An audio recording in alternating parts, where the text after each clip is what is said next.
Bonjour. Les bâtiments de culte des catholiques, les églises, constituent un symbole de l'Église avec un grand E, c'est-à-dire l'assemblée des fidèles, parce que ecclésia en grec signifie assemblée. Et s'il nous est demandé d'honorer et de respecter une église de pierre, on comprend alors peut-être un peu mieux que l'on respecte ce faisant le peuple se réunissant autour du Christ, qui est la pierre d'angle de l'édifice.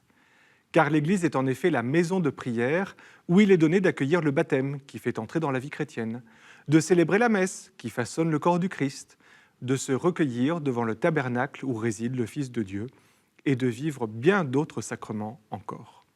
L'Église est un lieu vivant pour une communauté vivante et même les non-croyants le sentent en y pénétrant. Cette publicité pour le grand espace de Renault, qui offre près de 4 mètres cubes de volume à ses passagers, en comprenant bien ce qu'est une église, n'hésite pas à se comparer à la nef d'une cathédrale gothique pour vanter sa capacité d'accueil. Et pour construire une église, cette publicité très fine pour les crayons à papier Stettler nous le rappelle. Il faut bien un début, c'est-à-dire une esquisse, là où tout commence. Pointé vers le haut, ce crayon nous redit la vocation de cet édifice, nous conduire vers les cieux. Mais pour être fidèle à son rôle de médiation vers la patrie céleste, l'Église doit aussi être sûre de ses fondations, ce que ne manque pas de souligner cette publicité pour la Cité de l'Architecture et du Patrimoine, installée dans le Palais de Chaillot à Paris, et dont la mission est de rendre plus populaire ces arts.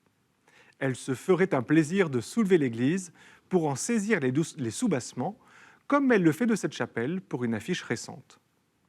Une autre, pour l'Office israélien du tourisme, nous invite à fêter ensemble le passage à l'an 2000 en Terre Sainte, en rappelant aussi que la multiplicité des églises a pu parfois créer des conflits, les fameuses querelles de clochers, et que parfois encore les avis divergent et que les sons de cloche sont différents.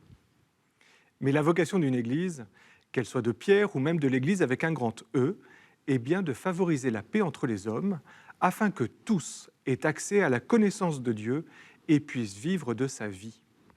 Dans une église, on se sent plus près de Dieu, comme l'indique cette nouvelle publicité du tourisme israélien. Et la proximité de Dieu assure logiquement la paix.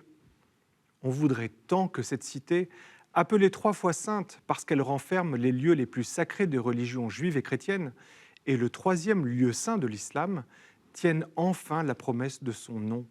Un nom dont la racine a donné les mots contemporains de salam en arabe et shalom en hébreu, qui signifie la paix. Allez en paix.